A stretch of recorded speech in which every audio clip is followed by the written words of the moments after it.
అందరికి తెలిసిందే మట్టల ఆదివారపు ఆరాధన. కాబట్టి ఒక స్పెషల్గా ఒకవేళ ఇప్పుడు ఈ మాటలు వినే ఉంటారు, కానీ ఒక క్రొత్త పంథాలో ప్రభు మనతో మాట్లాడబోతున్నాడు. ఆ మాటలన్నీ వినడానికి నీ చెవులు సిద్ధమై ఉంటే, మాటలన్నీ వినడానికి నీ చెవులు వాక్యం మీద ఉంటే, మాటలన్నీ వినడానికి మనసు వాక్యం మీద ఉండగలిగితే, ఖచ్చితముగా తీసుకొచ్చిన మాట, మోసుకొచ్చిన మాట, వినిపింప చేయాలనే మాట, మాట్లాడుతున్న ప్రతి మాట నీ హృదయములోనికి రాగలుగుతుంది, నీ హృదయములోనికి వచ్చి పని చేయగలుగుతుంది. వెళ్ళేటప్పుడు ఆ మాటలు మోసుకుని వెళతావు, వచ్చే ఆదివారం వచ్చేటప్పుడు ఆశీర్వాదాలు తీసుకొని మందిరంలోనికి రాగలుగుతావు, ఆశీర్వాదాలు తీసుకొని మందిరంలోకి అడుగు పెట్టగలుగుతావు. హల్లెలూయా. కనుక పరిశుద్ధ గ్రంథములో మాట చదువుకుందాం. పరిశుద్ధ గ్రంథం దయచేసి ఏ ఒక్కరు కింద పెట్టొద్దు.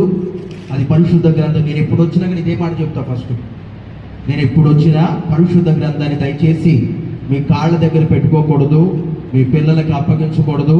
దాని మీద మీ సెల్ ఫోన్ కానీ, లేకపోతే ముక్కు మూతి తుడుచుకున్న క్లాత్ కానీ, నాప్కిన్ కానీ ఏది దయచేసి వేయకూడదు. ఎందుకంటే అది పరిశుద్ధ గ్రంథము కాబట్టి, దానిలో ఉన్న మాటలను బట్టి మనం నడిపించబడుతున్నాం కాబట్టి, పరిశుద్ధత కొరకు మనం పోరాడుతున్నాము కాబట్టి, పరిశుద్ధ గ్రంథం పరిశుద్ధంగానే చూడగలిగితే పరిశుద్ధుడైన దేవుడు మనలోనికి రాగలుగుతాడు. పరిశుద్ధ గ్రంథములో లూకా శుభవర్తమానం అందరూ తీయండి. 19వ అధ్యాయము. లూకా శుభవర్తమానం 19వ అధ్యాయం 32వ వాక్యం నుంచి చదువుదాం. పంపబడిన వారు వెళ్ళి ఆయన తమతో చెప్పినట్టే కనుగొని తమతో చెప్పినట్లుగానే కనుగొని ఆ గాడిద పిల్లను విప్పుచూ ఉండగా దాని యజమానులు మీరు గాడిద పిల్లను ఎందుకు విప్పుచున్నారని వారిని అడిగిరి. మీరు గాడిద పిల్లను ఎందుకు విప్పుచున్నారని వారిని అడిగిరి. అందుకు వారు ఇది ప్రభువునకు కావలసి ఉన్నదని అనిరి. తరువాత వారు యేసునొద్దకు దానిని తోలుకొని వచ్చి, గాడిద పిల్లను యేసునొద్దకు తోడుకొని వచ్చి ఆ గాడిద పిల్ల మీద తమ బట్టలు వేసి, తీసుకొచ్చిన గాడిద పిల్ల మీద బట్టలను వేసి యేసుని దాని మీద ఎక్కించి ఆయన వెళ్లుచూ ఉండగా తమ బట్టలు దారి పొడుగున పరిచిరి. ఒలీవల కొండ నుండి దిగు చోటికి ఆయన సమీపించుచు ఉన్నప్పుడు శిష్యుల సమూహం అంతయు కూడా సంతోషించుచు ప్రభువు పేరిట వచ్చు రాజు స్తుతింపబడును గాక. పరలోకమందు సమాధానమును సర్వోన్నతమైన స్థలములలో మహిమయు ఉండును గాక. కొట్టు చప్పట్లు గట్టిగా ప్రభువుకి. హల్లెలూయా.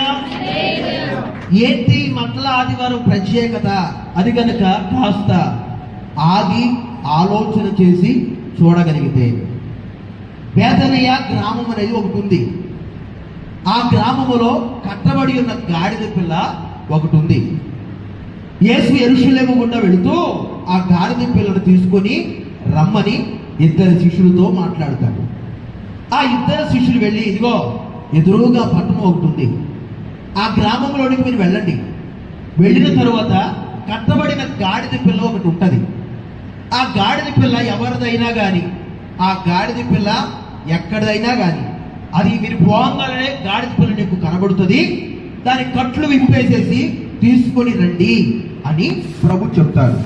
ప్రభు చెప్పిన వెంటనే ఏ మాత్రము మాట తప్పకుండా, అలాగే ప్రభువా, అలాగే బోధకుడు అని చెప్పేసి మీరు ఎదురుగా ఉన్నటువంటి గ్రామంలోనికి బయలుదేరి వెళ్తారు. బయలుదేరి వెళ్ళిన తర్వాత వారు వెళ్ళిన వెంటనే కట్టబడి ఉన్న గాడిద కనబడుతుంది. ఆ గాడిద మీద ఎవరు ఇప్పటి వరకు కూడా ఎక్కి ఉండరు, ఎవరు కూడా ఆ గాడిద మీద బరువు మోసి ఉండరు. అయితే కట్టబడిన గాడిద ప్రభు గుర్తించి ఆ గాడిదను తీసుకొని రండి, గాడిద పిల్లను తీసుకొనండి అన్నప్పుడు వెంటనే ఈ శిష్యులు వెళ్ళి గాడిద కట్లు విప్పుతూ ఉన్నారు. గాడిద పిల్లల కట్లు తిప్పుతూ ఉంటే ఆ గాడిద పిల్లను మేపేవాడు, గాడిద పిల్లను పోషించేవాడు, గాడిద పిల్లను కట్టేసుకొని రోజు చూసుకునేవాడు యజమానుడు అడుగుతున్నాడు, ఏ బాబు ఎక్కడ తీసుకెళ్తున్నారు ఈ గాడిద పిల్లని? ఇది మాది కదా, నీవెవరివి వచ్చి విప్పదీయడానికి దీని కట్లు అని అంటే ఆ శిష్యులు ఇద్దరు మాట్లాడతారు, ఈ గాడిద పిల్ల ప్రభువుకి కావాల్సి ఉన్నది, అందుకు ప్రభువును తీసుకొని రమ్మని చెప్పాడు, అందుకే మేము వచ్చి దీని కట్లు ధైర్యంగా విప్పి తీసుకొని వెళుతున్నామయ్యా అని చెప్తే, ఓకే సరే ప్రభువుకి కావాలన్నది కదా తీసుకొని వెళ్ళండి అని చెప్పాడు ఆ యజమానుడు. తీసుకొని వెళ్ళమనంటే వెంటనే గాడిద పిల్లను మోసుకొని తీసుకొని యేసు ప్రభు దగ్గర తీసుకొచ్చారు. తీసుకొచ్చిన తరువాత ఆ గాడిద పిల్ల మీద బట్టలు వేసినట్లుగా మనం చూడగలుగుతున్నాం. బట్టలు వేసిన తర్వాత యేసునాథుని ఎక్కించినట్లుగా మనం చూడగలుగుతున్నాం. ఎక్కించిన తర్వాత ఇక దారి పొడుగున ఎంత దూరం అయితే గాడిద పిల్ల నడుస్తుందో, ఎంత దూరం అయితే యెరూషలేము దూరం ఎంతైతే ఉన్నదో, ఆ ఎంత దూరం అయితే మార్గం ఉందో ఆ మార్గం అంతటా కూడా ఖర్జూరపు మంటలు అలాగే బట్టలు పరిచినట్లుగా మనం చదువుకుంటూ వచ్చాము. ఈ ఖర్జూరపు మంటల గురించి ఎన్నో సందర్భాల్లో మీరు వినుంటారు. గాడిద పిల్ల గురించి ఎంతో మంది దైవ సేవకులు చెప్పి ఉంటారు. తరువాత వారందరూ కూడా అలాగే యేసు ప్రభుని ఎక్కించి ఆ దారి పొడుగున బట్టలు పరిస్తే ఇక రాజు బయలుదేరుతూ ఉన్నాడు. దేని మీద? గాడిద పిల్ల మీద బయలుదేరుతూ ఉన్నాడు. బయలుదేరేటప్పుడు తంబురాలు అక్కడ లేవు, సితారాలు అక్కడ లేవు, వాయిద్యాలు అక్కడ లేవు, లేకపోతే డీజే మోతలు అక్కడ లేవు, లేకపోతే ఇంకా ఏదైనా కానీ ఏవి అక్కడ లేవు. ఒక్కటి మాత్రం ఉంది. ఏమని? ప్రభువు పేరట వచ్చు రాజు స్తుతింపబడును గాకని గొప్ప కేకలు వేసినట్లుగా మనం చూడగలుగుతున్నాం. కొడు చప్పట్లు గట్టిగా గొప్ప ఆర్భాటంతో కేకలు వేసినట్లుగా మనం చూడగలుగుతున్నాం. వీరి వెంటనే అక్కడ పట్టణంలో ప్రజలందరికీ ఒక ఆశ్చర్యం కలిగింది. ఏంది, ఏదో గాడిద మీద ఎక్కించారు, యేసు ప్రభు అంటున్నారు, ఏదో తీసుకొస్తున్నారు, అసలు ఏంటో పట్టణంలో ప్రజలకి అర్థం కావట్లేదు. వీరు వెంటనే ప్రజలందరూ కూడా అనుకుంటున్నారు, ఏంటో ఈ రోజున మన ఒక గ్రామంలో ఏదో జరుగుతుంది, ఏదో సంబరాలు జరుగుతున్నాయి, ఏంటి చూద్దామనంటే యేసు ప్రభు గాడిద పిల్ల మీద ఎక్కి ఊరేగించబడుతూ ఉన్నాడు విజయోత్సవములతో.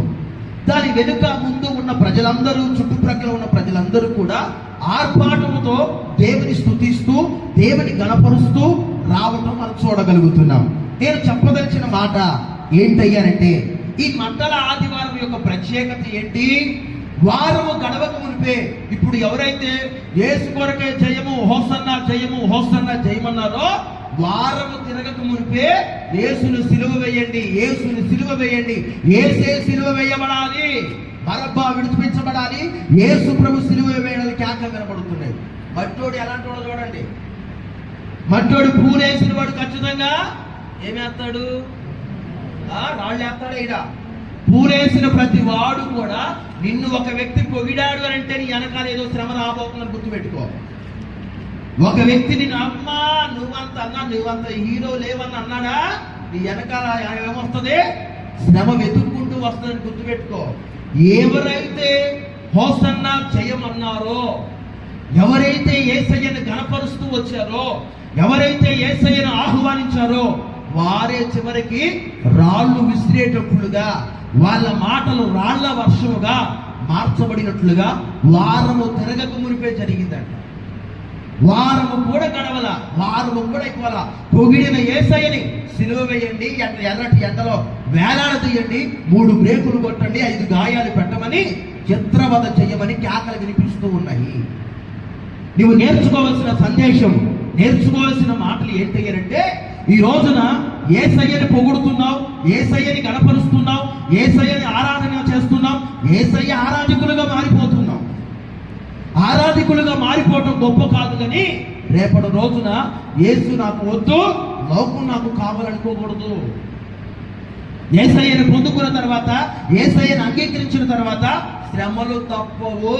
కొంతమంది అంటారు యేసయ్యని నమ్ముకుంటే శ్రమలు పోతాయని. అది పిచ్చి మాటలో, అవి తెలివి తక్కువ మాటలు.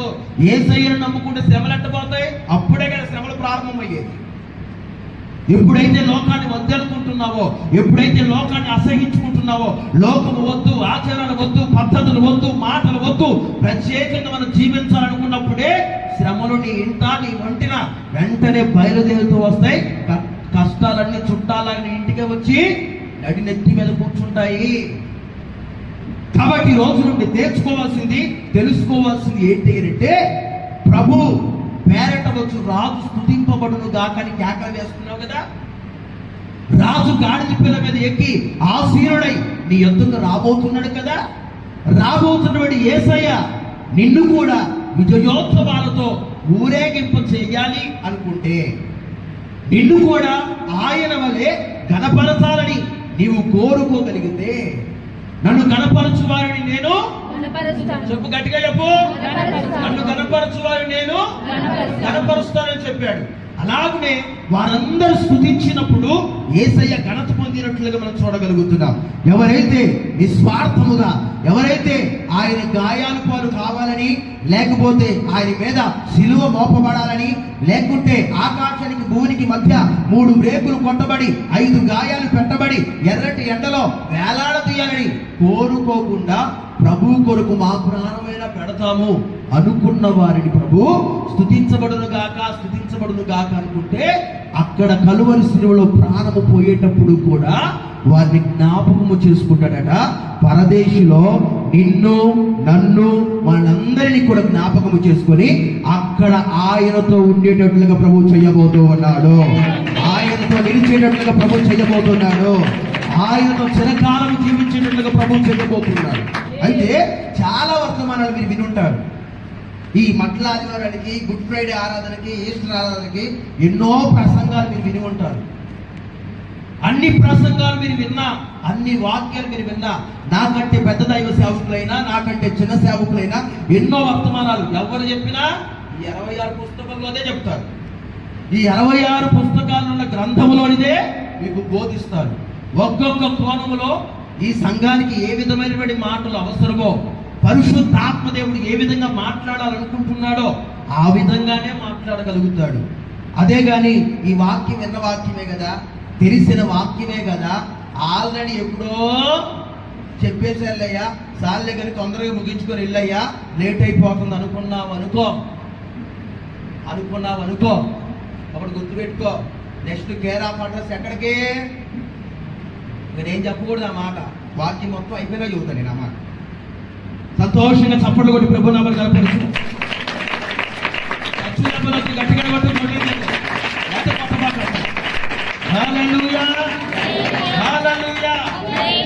ఆయన భూమి మీదకి పసి కందుగా వచ్చాడు, పసి పారుడై వచ్చాడు, పశువుల పాకలో పవలించాడు. తిరిగి వెళ్ళేటప్పుడు ఎలాగ వెళ్ళాడంటే, అందరి మధ్యలో ప్రాణము పోయేటప్పుడు కూడా రక్తసిద్ధిగా మారిపోయి, సుందరమైన దేహమంతా గాయాలు పాలైపోయేసి, ముళ్ళ కిరీటము పెట్టబడి, 5 గాయాలు పెట్టబడి, 3 బ్రేకులు కొట్టబడి, మొత్తం శరీరం అంతా కూడా నీటి చుక్క లేకుండా, రక్తపు బొట్టు లేకుండా వెళ్ళేటప్పుడు అలాగూ వెళ్ళాడని మనం చూడగలుగుతున్నాం. అయితే ఒకటి ఈ రాత్రి మనం నేర్చుకోవాల్సింది ఏంటంటే, ఆయన గాడిద పిల్ల మీద ఎక్కి ఊరేగించబడుతున్న దేవాతి దేవుడు నిన్ను కూడా ఏమి చేయాలనుకుంటున్నాడు అంటే, కట్టబడి ఉన్న గాడిద పిల్లను ఎందుకు తీసుకొచ్చాడు అంటే, అప్పటి వరకు దానికి ఏమాత్రం లోకం తెలియదు, లోకంలో ఎలాగుండాలో తెలియదు. అప్పటి వరకు తిరుగుతుంది కానీ ఏది మంచి ఏది చెడో తెలియదు. అప్పటి వరకు దానికి ఘనత లేదు, అప్పటి వరకు దానికి పలుకుబడి లేదు, అప్పటి వరకు దానికి పేరు లేదు, అప్పటి వరకు దాన్ని చూసిన వాడు లేడు, అప్పటి వరకు దాన్ని పట్టించుకున్న నాథుడు లేడు.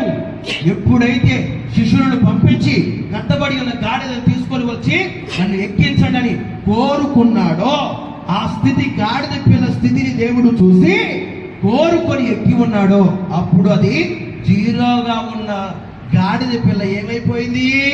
హీరోగా మారిపోయింది.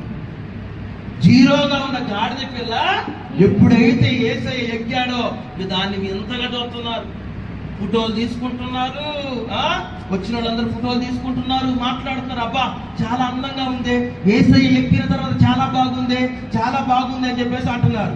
యేసు ప్రభు ఎక్కనప్పుడైతే దాన్ని పట్టించుకున్న నాథుడు కదా ఒక్కడు కూడా లేడు. ఒకవేళ నీ స్థితి, నా స్థితి, మనందరి స్థితులు ఎవరు పట్టించుకునే స్థితిలో ఒకవేళ ఉన్నామేమో. ఎవరు చూడలేని స్థితిలో ఒకవేళ ఉన్నావేమో. ఎన్నో కట్టుల మధ్య, ఎన్నో ఆచారాల మధ్య, ఎన్నో బంధకాల మధ్య, ఎన్నో సమస్యల మధ్య, ఎన్నో చికాకుల మధ్య, ఎన్నో చిక్కుల మధ్య ఒకవేళ కట్టబడి ఉన్నావేమో. అయితే నిన్ను ఏ మూలన కూర్చొని కుక్కిట మంచాన్ని కూర్చొని ఏడుస్తూ విలపిస్తూ ఉన్నావో, ఏ బాధల బంధకాలలో సమస్యల వలయాలలో చిక్కుకొని పోయి బాధల దిగమింగుకొని నవ్వలేక మాట్లాడలేక ఆక్రందనతో అల్లాడిపోతున్నావో, ఇదిగో ప్రభువుకి నీవు కావాలి. ఇక నిన్ను వాడుకోవటం మొదలు పెట్టబోతున్నాడు. ఒక్కొక్కని హీరోలుగా ప్రభు చేయబోతూ ఉన్నాడు. ఒక్కొక్కని హీరోలుగా ప్రభు మార్చబోతూ ఉన్నాడు.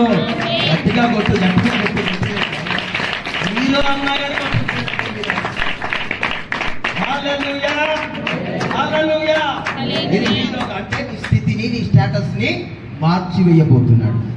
ఒకటి నీ స్థితి, నీ స్టేటస్, నీ పలుకుబడి, నీ మాట ఇవన్నీ మార్చబడి విజయోత్సవాలతో ఊరేగించబడాలి అంటే మరి ఒక షరతులు ఉంటాయిగా. ఉంటాయా ఉండవా చెప్పు. ఉంటాయి కదా. మరి ఊరకని ఎక్కిస్తారు గాడిద పిల్ల మీద. ఊరకు వచ్చిందంటే పెనాలి దాగరు కొంతమంది. అందుకనే ఊరకని ఎవరిని ఎక్కించడు. మరి నువ్వు ఏమి చేస్తే ఎక్కిస్తాడు ఆయన? విజయోత్సవాలతో ఊరేగించాలి అంటే నువ్వు ఏమి చెయ్యాలి, ఎలా ఉండాలి అన్నది కట్టా, కొట్టా, తెచ్చా, మీకు ఇచ్చా, మూడు మాటలు చెప్పేసి త్వరగా నేను బయలుదేరి పెడతాను. గట్టిగా చప్పట్లు కొట్టి ప్రభు నమ్మకం గట్టి కొట్టి, గట్టి కొట్టి. హల్లెలూయా, హల్లెలూయా. మొట్టమొదటి మాట కొరింథీయులకు రాసిన 2వ పత్రిక. నీవు జయ విజయోత్సవాలతో ఊరేగించబడాలి అంటే నీవు చేయవలసిన 3 కార్యాలు. మొదటి కార్యం కొరింథీయులకు రాసిన 2వ పత్రిక 2వ అధ్యాయం 12వ వాక్యం నుండి చదువుదాం. క్రీస్తు సువార్త ప్రకటించుటకు నేను త్రోయకు వచ్చినప్పుడు ప్రభువునందు నాకు మంచి సమయము ప్రాప్తించి ఉండగా సహోదరుడైన తీతు నాకు కనబడనందున నా మనసులో నెమ్మది లేక వారి యొక్క సెలవు తీసుకొని అక్కడి నుండి చూసి దోనియాకు బయలుదేరిపోతుని. మా ద్వారా ప్రతి స్థలమందును క్రీస్తును గూర్చిన జ్ఞానము యొక్క సువాసనను కనపరచుచు ఆయన యందు మమ్మను ఎల్లప్పుడూ ఆయన యందు మనము మమ్మను ఎల్లప్పుడూ విజయోత్సవముతో ఊరేగించుచున్న దేవునికి స్తోత్రము కలుగునుగాక. కొట్టు సభలు గట్టిగా, గట్టిగా కొట్టు, గట్టిగా కొట్టు. ఇక్కడ పౌలు గారు మనకు చాలా చక్కగా రాస్తున్నటువంటి లేఖ. కొరింథీకి మొదటి లేఖ రాశాడు, ముగించేశాడు. 2వ లేఖ రాసి 2వ అధ్యాయానికి వచ్చి అధ్యాయము ముగింపుకు మునిపే ఒక మాట మాట్లాడతాడు. నేను కొరింథీ సంఘానికి వచ్చినప్పుడు కొరింథీ సంఘ సభ్యులందరినీ కూడా నేను చూసినప్పుడు వారు ఎలా ఉన్నారయ్యా అని అంటే వారి మధ్యలో మేము సాక్ష్యము కలిగిన వారమై ఉన్నాం. ఏంటి ఆ సాక్ష్యము అని అంటే పరిమళ వాసనగా మేము ఉండడానికి, చక్కని సువాసనగా వెదజల్లడానికి మేము మార్చబడ్డాము. కాబట్టి మమ్మల్ని ఆయన మేము దేని కొరకైతే పట్టబడ్డామో దాన్ని పట్టుకోవడానికి ప్రయాసపడుతున్నాము. అయితే ఒక గ్రామం నుండి మరొక గ్రామానికి వెళ్ళేటప్పుడు ఎవరికి మేము భారంగా లేము, ఎవరిని మేము బాధ పెట్టట్లేదు. అందరి మధ్యలో మంచి సాక్ష్యాన్ని పొందుకుంటున్నాము. అందుకు మమ్మల్ని చూసిన దేవుడు అంటాడు, నేను మిమ్మల్ని విజయోత్సవాలతో ఊరేగిస్తాను. ఎందుకయ్యా అంటే ఎందుకు విజయోత్సవాలతో ఊరేగించాలని ప్రభు కోరుకుంటున్నాడంటే నశించిపోయే ప్రజల దగ్గరికి వెళ్ళారు, నశించి నరకానికి వెళ్ళిపోయే ప్రజల మధ్యలో ఉన్నారు, నిత్య రాజ్యానికి వెళ్ళే ప్రజల మధ్యలో ఉన్నారు, మందిరానికి వచ్చే ప్రజల మధ్యలో ఉన్నారు, మందిరానికి రాని అన్ని జనుల మధ్యలో ఉన్నారు. వీరు ఎక్కడ ఉన్నా కానీ వీరు సాక్ష్యం ఏంటయ్యారంటే పరిమళ వాసనగా ఉన్నందువలన దేవుడు వారి సాక్ష్యాన్ని చూసి వారిని చూసి వీళ్ళని ఇట్లా ఉంచకూడదు కానీ వీళ్ళ ఎడల నేను ప్రేమను చూపించి వీరిని ఘనతాస్పదంగా చేసి వీరిని విజయోత్సవాలతో ఊరేగించబోతూ ఉన్నాను. విజయోత్సవాలతో ఊరేగించబోతున్నాను. ఎందుకు విజయోత్సవాలతో ఊరేగించాలనుకుంటున్నాడు? వారి ఎడల మంచి సాక్ష్యం ఒకటి ఉంది. ఈ రోజున నీవు కూడా ఒకవేళ యేసయ్య నిన్ను కూడా విజయోత్సవాలతో ఊరేగించాలనుకుంటే కట్టబడి ఉన్న గాడిద పిల్లని తీసుకొచ్చి యేసయ్య ఎక్కి దాన్ని విజయోత్సవాలతో ఊరేగించేటట్లుగా అందరూ చూసేటట్లుగా ప్రభు చేశాడు. అదే స్థితిలో నిన్ను కూడా పెట్టి నీవు కూడా ఒకవేళ ఉద్యోగానికి వెళ్ళినా, వ్యాపారాలకు వెళ్ళినా, చేతి పనికి వెళ్ళినా, లేకపోతే పాడి పంటలకు వెళ్ళినా, ఏ ప్రయత్నాల్లోకి వెళ్ళినా ఒకవేళ అపజయాల పాలైపోయావేమో, అవమానాల పాలైపోయావేమో, నిందల పాలైపోయావేమో, నిట్టూర్పుల పాలైపోయావేమో, అయితే ప్రభు అంటాడు నీవు మంచి సాక్ష్యము కలిగి ప్రవర్తించు. కష్టం వచ్చినా మాట తప్పకూడదు, నష్టం వచ్చినా మాట తప్పకూడదు, లాభం వచ్చినా మాట తప్పకూడదు, నష్టమే వచ్చినా మాట తప్పకూడదు. నువ్వు ఎక్కడ ఉన్నా నీ మాట ఒక్కటై ఉండాలి, నీ ప్రవర్తన ఒక్కటై ఉండాలి, నీ ప్రేమ ఒకటై ఉండాలి, నీ భాష ఒకటై ఉండాలి, నీ వస్త్రధారణ కూడా ఒకటై ఉండాలి. నా ప్రభు ఎదుట ఆనబెట్టి చెబుతున్నాను, ఎవరైతే మంచి సాక్ష్యము సంపాదించుకోగలుగుతారో, ప్రభు చూస్తున్నాడనే భయం నీలో ఉంటే, ప్రభు వింటున్నాడనే భయం నీలో కలిగితే, ప్రభు నా ప్రక్కనే నిలుస్తున్నాడు, నా ప్రక్కనే నడుస్తున్నాడు, నేను మాట్లాడే ప్రతి మాట నా ప్రభు చెవులో వినబడుతుందని దైవ భయము కలిగి నీవు జీవించగలిగితే, దైవ భయము కలిగి నీవు ప్రవర్తించగలిగితే ఖచ్చితంగా మంచి సాక్ష్యాన్ని సంపాదించుకోగలుగుతావు. సంపాదించుకున్న సాక్ష్యాన్ని బట్టి సంఘము అందరి మధ్యలో ఒక ఉన్నతమైన శిఖరాలను ఆ దేవుడు ఎక్కించబోతూ ఉన్నాడు. ఉన్నతమైన శిఖరాలను ఎక్కించబోతూ ఉన్నాడు. ఘనతాస్పదంగా ప్రభు చేయబోతూ ఉన్నాడు. హల్లెలూయా. ఎప్పుడు విజయోత్సవాలతో ఊరేగిస్తాడు? మంచి సాక్ష్యం. నీకు మనుషులు ఇవ్వాల్సిన అక్కర్లా సాక్ష్యం, మనుషులు చెప్పాల్సిన అక్కర్లా. నీ సాక్ష్యం అంటే నీకు తెలుసు. అయితే ఒకటి, నువ్వు చేసేది తప్పు అని తెలిసిందనుకో, వెంటనే మార్చబడు, సరి చేసుకో. నువ్వు చేసేది తప్పు, ఇది కరెక్ట్ కాదని తెలిసింది, నలుగురు ద్వారా హెచ్చరిక చేయబడ్డావు, నలుగురు ద్వారా చెప్పించబడ్డావు, నలుగురు చెప్పుకుంటున్నారు నీ గురించి. చెప్పుకుంటున్నారంటే వెంటనే నీ లైఫ్ స్టైల్ మార్చేయాలి, వెంటనే నీ ప్రవర్తన మార్చివేయాలి, వెంటనే నీ జీవితాన్ని, లైఫ్ స్టైల్ మొత్తాన్ని మార్చి వేసుకోగలిగితే ప్రభు నీకు ఒక మంచి సాక్ష్యం ఇవ్వగలుగుతాడు. భక్తుడైన యోబు గురించి చాలా చక్కగా మాట్లాడతావు. ఒంటి నిండా గ్రూపులు వచ్చినా కానీ, ఒకవైపు భార్య, కట్టుకున్న భార్య దూషిస్తుంది. ఇంత బాధతో ఉండి కూడా ఎందుకు దేవుని దూషించి చావచ్చు కదా అని అంటే ఒకే మాట మాట్లాడతాడు. మూర్ఖురాలు మాట్లాడినట్టు మాట్లాడతావు ఎందుకు? అన్నీ ఉన్నప్పుడు అనుభవించాగా. 3 పూట్ల వేపుతూ, 3 పూట్ల మెక్కుతూ, 3 పూట్ల తింటూ, 3 పూట్ల తిరుగుతున్నామే. అప్పుడు ప్రభు మనతో ఉన్నాడు కదా. అప్పుడు ఉన్న దేవుడు ఇప్పుడు కూడా మనతో ఉన్నాడు కదా. ఎందుకు మూర్ఖురాలు మాట్లాడుతున్నట్టు మాట్లాడుతున్నావు? నీకు ఇంత బాధ కలిగింది కదా. పిల్లలు చచ్చిపోయారు, ఉన్న ఆస్తి నష్టమైపోయింది, సంపాదించి ఎన్నో రోజులు సంపాదించాము, ఎన్నో విధాలుగా కష్టపడ్డాము, ప్రయాసపడ్డాము, గొప్ప ధనవంతుడవి, అదృష్టవంతుడవని అందరి చేత చెప్పించబడ్డావు. మరి ఈ రోజు నీకే పచ్చని చెట్టుకే చెప్పు, ఇంకా పచ్చని చెట్టుకే ఎంత గది పట్టింది చూడు. భార్య ఎలాంటి మాటలు మాట్లాడుతుందో చూడు.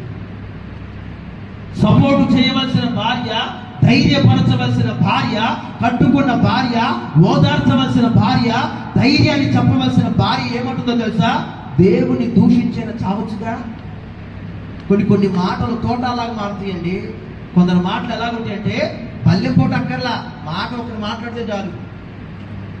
గొంతులు తెగవేసే మాటలు, పక్కలో బల్లెంపోటుతో పొడిచే మాటలు, కంటిలో నలుసులాగా మార్చబడే మాటలు, కాలిలో ముళ్ళులాగా దిగే మాటలు, మాటలే తోటలాగా మారిపోయి కొందరిని ఇబ్బందులు కొలిమిలో, ఇక్కట్లు కొలిమిలో కాల్చివేసేటట్లుగా, నలిగిపోయేటట్లుగా మారుతారు. మళ్ళా తగునాని మందిరానికి బయలుదేరితే ఈ పిల్లైనా పాలు తాగిద్దారంటే పాలు ఎందుకు తాగదు? పాలు పెట్టి గిన్నె మింగిద్దా పిల్లి? పాలు తాగడం కాదు, పాలుకి ఒకవేళ పాలు తాగమ్మా అని గిన్నె పెడితే గిన్నెను కూడా మింగేసి కామ్గా ఉంటుంది. అదే బయటికి వెళితే ఏడేమో పిల్లి, ఆడేమో పులైపోయింది. బయట ఏడ పిల్లిగా మారింది, పిల్లిగా నటిస్తుంది, పిల్లిగా మాట్లాడుతుంది, ఏమి తెలియనటువంటి వ్యక్తిగా ఇక్కడ ఉంటుంది. బయటికి వెళ్ళి చూడాల, బయటికి వెళ్ళి చూడాల. కొంతమంది సాక్ష్యం, వారి సాక్ష్యం ఎలాగుంటుందంటే ఎన్ని పత్రికలు రాసినా సరిపోదు, ఎన్ని పత్రికలు రాసినా సరిపోనే సరిపోదు. హల్లెలూయా. చెప్పు, గట్టిగా చెప్పు. నేను మీ గురించి ఏమి చెప్పట్లా, వాక్యమే చెబుతున్నా. మీరు నన్ను ఏదైనా అనుకో, వాక్యమే చెబుతున్నా. మొఖాలు ఏమైపోయినాయి అంటే వాడిపోయిన ఆమ్లెట్ లాగా అయిపోయినాయి. ఒకసారి సాక్ష్యం అనంగానే మరి ఎవరెవరి సాక్ష్యం ఏ విధంగా ఉందో తెలుసు కదా. వాక్యం చెబుతున్నా.